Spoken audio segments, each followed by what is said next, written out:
అందరికీ నమస్కారం అండి. ఈరోజు నా ఛానల్ మొదలుపెట్టి డిసెంబర్ 27కి 1 ఇయర్ అవుతుంది. నిజంగా చెప్పాలంటే ఏప్రిల్ నెలకి 1 ఇయర్ అనే అనుకోవాలి. ఎందుకంటే డిసెంబర్ 27న ఛానల్ అయితే క్రియేట్ చేశాము. ఒక 2-3 వీడియోలు ఏమో పెట్టేసి వదిలేశాను. అప్పుడు హెల్త్ బాగోలేదన్నమాట. ఇంకా హెల్త్ బాగోక చేయలేదు. మళ్ళీ ఏప్రిల్ నెలలో కంటిన్యూగా స్టార్ట్ చేయడం జరిగింది. కానీ నిజంగా చెప్పాలంటే ఏప్రిల్ నెల నుంచే కదా 1 ఇయర్ అని చెప్పాలి. కాకపోతే స్టార్ట్ చేసింది ఈ రోజే కదా, అందుకని ఒకసారి గుర్తు చేసుకోవాలనిపించింది. మీ అందరూ కొత్తగా వచ్చిన వాళ్ళు 12,000 మంది అంటే కొత్తగా వచ్చారు చాలామంది. మొదట్లో పెట్టిన వీడియోలు చూసిన వాళ్ళకే తెలుసు, కానీ కొత్త వాళ్ళకి సరిగ్గా తెలియదు. కాబట్టి ఒకసారి నా యూట్యూబ్ జర్నీ అవన్నీ విషయాలు కూడా మీకు చెప్పాలనుకుంటున్నాను. నేను యూట్యూబ్ చేయాలి, వీడియోలు చేయాలి అని అంటే ఎంత కష్టం ఉంటుందనేది కూడా మీకు ఒకసారి చెప్పాలనుకుంటున్నాను. ఎందుకనంటే కొంతమంది అనేస్తూ ఉంటారు, ఏముంది కెమెరా ముందు ఫోన్ ముందర పెట్టేసుకొని వాగేయడమే కదా, సోది చెప్పేయడమే కదా, ఏముంది అని సింపుల్గా అనేవాళ్ళు. కొంతమంది డబ్బుల కోసం ఇలాగే వీడియోలు చేస్తుంటారని అనేవాళ్ళు. లేదంటే కొంతమంది అబ్బా లక్షలు వచ్చేస్తున్నాయి వీళ్ళకి అని అపోహ పడేవాళ్ళు. ఇలాంటి వాళ్ళు సాధారణంగా ప్రతి ఒక్కరికి కూడా డౌట్లనే ఉంటూనే ఉంటాయి. కానీ ఇందులో ఎంత కష్టం ఉంటుంది అనేది తెలియాలి. అలాగే నాకున్న ఇబ్బందులు ఏంటి, నేను ఎందుకు వీడియోలు చేయాల్సిన పరిస్థితి వచ్చింది, ఇవన్నీ కూడా మీతో ఈరోజు పంచుకోవాలని అనుకుంటున్నాను. ఎందుకంటే మీరెవరో నాకు తెలియకపోయినా కూడా మీ అభిమానంతో ఈ రోజున ఇంతమంది 12,000 మంది ఉన్నారు అని అంటే నిజంగా మీ అందరి అభిమానమనే చెప్పాలి. కష్టంలో ఉన్న వాళ్ళని ఆదుకున్నారనే చెప్పాలి. నా దగ్గర ఉన్న టాలెంట్ అన్నా ఇంకోటి అనండి, ఏదైనా అనండి, నాకు మాట్లాడడం వచ్చు కాబట్టి నేను మాట్లాడి వీడియోలు అయితే చేస్తున్నాను. అవి నచ్చిన వాళ్ళే చూస్తారు. నేను ఏ వీడియోలో కూడా నన్ను ఫాలో అవ్వండి, నాకు లైక్ కొట్టండి అని నేను ఏ వీడియోలోనూ అడగనండి. ఎందుకు అనంటే నచ్చిన వాళ్ళు ఎలాగో ఖచ్చితంగా చేస్తారు. మనం అడిగి ఎందుకు తీసుకోవాలి అన్న ఆలోచనతోటి నేను ఎప్పుడు కూడా ఏ వీడియోలోనూ లైక్ చేయండి అని కూడా నేను అడగను అనమాట. అయితే మొత్తం నా జర్నీ ఏంటనేది ఈరోజు మీతో పంచుకుంటాను. అలాగే ప్రస్తుతం అయితే మేము మీ కుటుంబ సభ్యుల గురించి చెప్పండి అని నన్ను చాలాసార్లు చాలామంది అడిగారు. వీడియో చేస్తానని చెప్పాను. నా కుటుంబ సభ్యులు అని అంటే నేను, మా అబ్బాయి అనమాట. మా అబ్బాయి హైటెక్ సిటీలో జాబ్ చేస్తూ ఉంటాడు, MBA చేశాడు. మా వారికి విషయానికి వస్తే ఆయన లేరు, చనిపోయారు. 2 ఇయర్స్ అయ్యింది. మాది రాజమండ్రిలో ఇల్లు కట్టుకున్నాము. ఆయన చనిపోయిన వెంటనే మాకు చాలా ఇబ్బందులు వచ్చేసాయి. ఒకేసారి నాకు ముందు మెయిన్ హెల్త్ బాగోలేదు, సర్జరీ జరిగింది. ఇంకా తెలుసు కదా లేడీస్ ప్రాబ్లం, సర్జరీ జరిగింది. ఇంకా నాకు బెడ్ రెస్ట్ అవ్వడం, ఆయన చనిపోవడం, ఇంటి మీద అప్పులు ఉండడం, అవన్నీ తీర్చడం. ఓ పక్క మా అబ్బాయికి జాబ్లో అప్పుడే ఎగ్జామ్స్ రాశాడు. తనకి ఇంకా అప్పుడు జాబ్లో జాయిన్ అయ్యే పరిస్థితి కూడా, ఇంకా రిజల్ట్స్ కూడా రాలేదు. చాలా అంటే చాలా ఇబ్బందులు పడిన తర్వాత ఇంకా హైదరాబాద్ వచ్చేసాం. ఇంకా ఎందుకంటే మా అబ్బాయి అలాగే ఇక్కడే జాబ్ చేయాలి కానీ, అండ్ ప్లస్ ఇంకోటి ఏంటంటే సర్జరీ నేను ఇక్కడే చేయించుకున్నాను.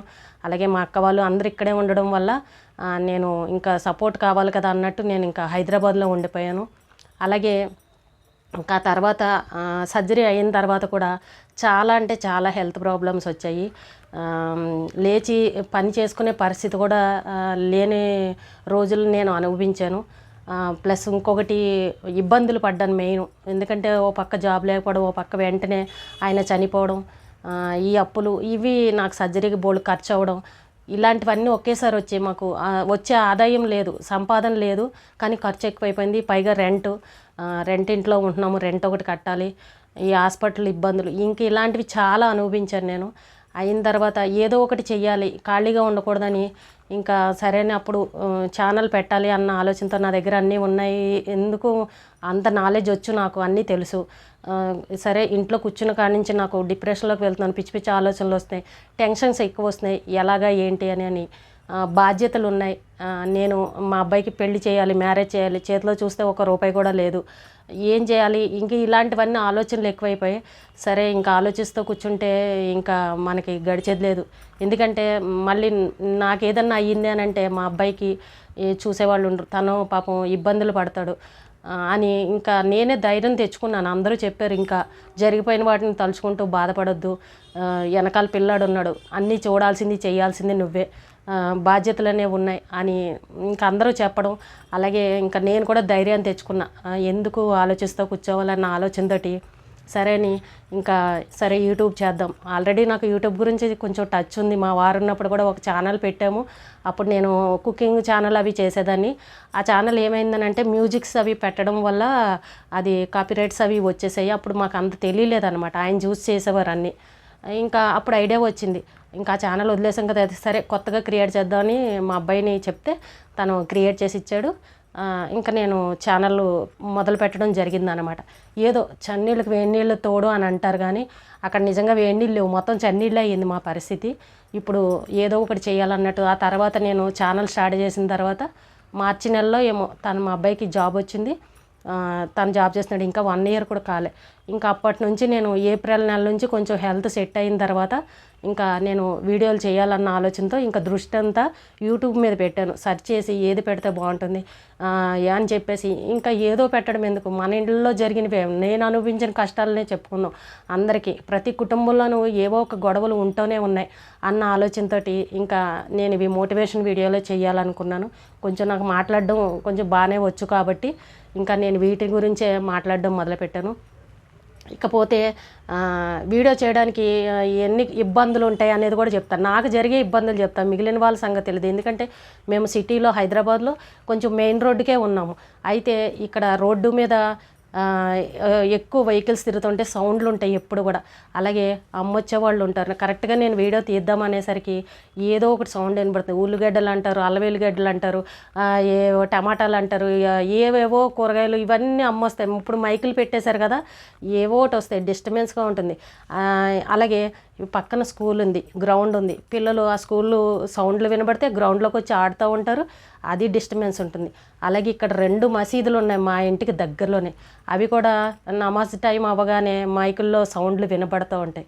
ఇంకొకటి పోతే ఈ పక్కింటి వాళ్ళు, నాకు ఈ అపార్ట్మెంట్లో కింద వాళ్ళు ఎవరో ఒకళ్ళు వచ్చి ఒక్కోసారి ఉల్లిపాయలు ఉన్నాయని అడుగుతారు. లేదా కరెక్ట్ వీడియో చేద్దామని పెట్టుకునేసరికి డోర్లు వేసుకుని ఇంట్లో కూర్చునేసరికి డోర్ కొట్టి ఉల్లిపాయలు ఉన్నాయా, పచ్చిమిరకాయలు ఉన్నాయా అని ఏదోటి అడుగుతూ ఉంటారు. తప్పదు కదా, ఇంకా పక్కింటి వాళ్ళం అన్నాక, ఇరుగు పొరుగు అన్నాక ఇలాంటివి కామన్గా ఉంటాయి. మధ్యలో లేచి వాళ్ళకి అవి ఏవోటి ఇస్తూ ఉంటారు. అది సరే ఇంకా మళ్ళీ చేద్దాం వీడియో పెట్టుకున్నాను అనుకునేలోపు కొరియర్ వాళ్ళు వస్తుంటారు. పక్కింటి వాళ్ళు ఏదో ఒకటి ఆర్డర్లు పెట్టుకుంటారు. వాళ్ళు వచ్చి మేము లిఫ్ట్ పక్కనే ఉండడం వల్ల వాళ్ళకి తెలియదు కదా, వచ్చి మా డోర్ కొడతారు. మా డోర్ కొడితే ఖచ్చితంగా డోర్ తీసి బాబు మా అక్కది వాళ్ళకి ఇవ్వండి పక్కన ఉన్నారని మళ్ళీ వాళ్ళకి చెప్పడం. అది అయిపోతుందా? అలాగే ఇక్కడ కొత్తగా బిల్డింగులు కడుతున్నారు, బోర్లు వేస్తుంటారు, అవి ఓన్ సౌండ్ వస్తూనే ఉంటాయి. అవి మళ్ళీ ఆ బిల్డింగ్ కట్టాలంటే ఒక రోజుతో అయిపోతుందండి, అవ్వదు కదా. రోజు మిషన్ సౌండ్లు ఏవోటి అవి కొట్టడం ఇవి కొట్టడం ఎంత చిరాగ్గా ఉంటుందంటే అన్ని డిస్టర్బెన్స్లు ఉంటాయి నాకు ఇక్కడ వీడియో చేయాలి అంటే. అంత ఈజీ అని అనేసుకుంటారు మీరు. సరే ఇది కాదు, పగలపూట వీడియో చేయాలంటే అవ్వదు అని చెప్పేసి ఏం చేయాలో అర్థం కాక ఇంకా మా అబ్బాయి వెళ్ళేసరికి 11 అయిపోతుంది. తన పంపించి నేను చేద్దామంటే పగలంతా ఈ డిస్టర్బెన్స్ ఉంటుంది. సరే ఇంకా రాత్రి చేద్దామని రాత్రి 11 గంటలకు చేసుకుంటా. ఎందుకంటే మా అబ్బాయి వచ్చేసరికి 10:30 అయిపోతుంది. తను వచ్చాక భోజనాలు చేసి అప్పుడు నేను ఇంకా అవన్నీ సర్దుకుని వచ్చి 11 గంటలకు నైటు వీడియో చేసుకుంటా. చేసి అప్పుడు పడుకొని మళ్ళీ పొద్దున్నే 5 గంటలకు లేచి మళ్ళీ వీడియో ఎడిటింగు, థంబ్నెయిల్స్ ఇవన్నీ చెక్ చేసుకుంటా. ఎందుకంటే నేను ఎంత చెప్పినా కూడా డైరెక్ట్గా ఎవరని చెప్పేలో మిస్టేక్స్ ఉంటాయి, మాట్లాడేటప్పుడు చిన్న పొరపాట్లు ఉంటాయి, ఏవో ఒకటి ఉంటాయి. అవి అన్నీ చెక్ చేసుకుని దాన్ని ఎడిటింగ్ చేసి థంబ్నెయిల్స్ చేసుకుని ఆ వీడియో అంతా రెడీ చేసి పెట్టుకున్న తర్వాత ఇంకా అది చేసుకునేసరికి నాకు ఒక 2 అవర్స్ అన్నా పడితే 7 అయిన తర్వాత ఇంకా మళ్ళీ అప్పుడు కాఫీ అవన్నీ తాక్కుని ఇంట్లో మళ్ళీ స్నానాలు పూజలు ఇవన్నీ చేసుకోవాలి. నేనేమి పని మనుషుల్ని అలా ఇంట్లో పెట్టుకోను ఎప్పుడు కూడా, నా పని నేనే చేసుకుంటా సొంతంగా. అవన్నీ చేసుకున్న తర్వాత మా అబ్బాయికి వంట చేసి క్యారేజీలు పెట్టి టిఫిన్లు ఇవన్నీ అయ్యి తనని పంపించిన తర్వాత ఇంకా మధ్యాహ్నం కొంచెం టైము ఉంది అని అంటే నేను మిషన్ కుట్టుకుంటా. నేను వేసుకునే ప్రతి బ్లౌజు కూడా నేనే కుట్టుకుంటాను, బయట ఎక్కడ ఇవ్వను. ఎందుకంటే నాకు ఆల్రెడీ మిషన్ వచ్చు. అయితే ఇక్కడ మాకు హైదరాబాద్లో కుట్టాలంటే ఒక్కొక్క బ్లౌజ్కి 400 అలా తీసుకుంటారు. అది కామన్గా టైలర్స్కి అందరికీ తెలిసిందే. నాకు వచ్చు వర్క్ కాబట్టి నేనే మిషన్ కొనుక్కున్నాను. ఆ మిషన్ మీద నేనే కుట్టుకుంటా. ఖాళీగా ఉన్నప్పుడల్లా ఓ పక్కన ఇచ్చేస్తా. ఇవన్నీ చెయ్యాలి అని అంటే నాకు కొంచెం ఎక్కువసేపు ఇలా కూర్చున్నానంటే బ్యాక్ పెయిన్ వస్తుంది. కాసేపు నడుము వాళ్ళుద్దామని అంటే ఇగో ఇలా టైం కుదరదన్నమాట. ఎవరో ఒకళ్ళు డిస్టర్బెన్స్ చేయడం ఇలాంటివి ఏమో ఉంటాయి. ఇవన్నీ చేద్దామనేసరికి ఒక్కొక్కసారి ఫోన్లు వస్తూ ఉంటాయి, ఫోను ఇలా పెట్టుకుని వీడియో తీసేటప్పుడు. అలాగే ఒక్కోసారి కరెంటు పోతుంది. ఎన్ని ఉంటాయో చూసారా అండి. అనుకుంటారు అందరూ ఈజీ, వీడియోలు చేసేయడం పెట్టేయడం ఈజీ అని అనుకుంటారు.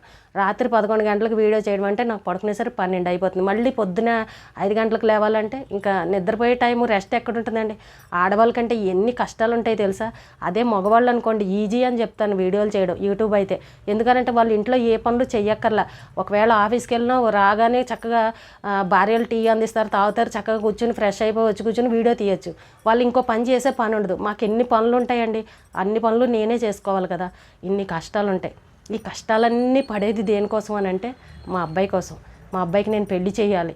నా దగ్గర చూస్తే ఇప్పుడు రూపాయి లేదు, కానీ బాధ్యత నేను నా మీద పడింది కాబట్టి నాకు చెయ్యాల్సిన బాధ్యత ఉంది ఒక తల్లిగా. కాబట్టి నేను కష్టపడాలి ఏదో రకంగా. బయటకు వెళ్ళి ఉద్యోగం చేయాలంటే చేయగలను, కానీ ఇప్పుడు ఓపిక లేదు. సర్జరీ అయిన తర్వాత నేను ఎక్కువసేపు నిలబడలేను. అలాగే బ్యాక్ పెయిన్ వస్తుంది, హెల్త్ బాగోదు, ఎప్పుడు ఒక్కోసారి హెల్త్ బాగోదు. ఇవన్నీ దృష్టిలో పెట్టుకుని నేను బయటకు వెళ్ళి చేయాలంటే మా అబ్బాయి వద్దంటాడు, ప్లస్ నేను వెళ్ళలేను కూడా.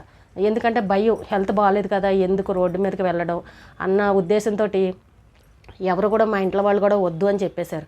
అందుకే ఇంక ఇంట్లో కూర్చుని ఏదో ఒకటి చెయ్యాలి మనకున్న దాంట్లోనే అన్న ఆలోచనతో నేను యూట్యూబ్ ఛానల్ పెట్టడం మొదలుపెట్టాను.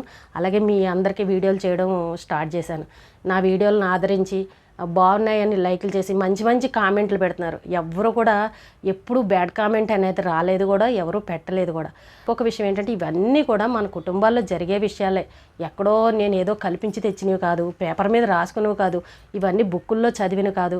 చెప్పండి, ఇప్పుడు నేను చూసి ఏమన్నా మీకు చదివి చెప్తానా, పుస్తకంలో చూసి చెప్తానా? ఇవన్నీ మన కుటుంబాల్లో జరిగినవే, మన బంధువుల్లో జరిగినవే.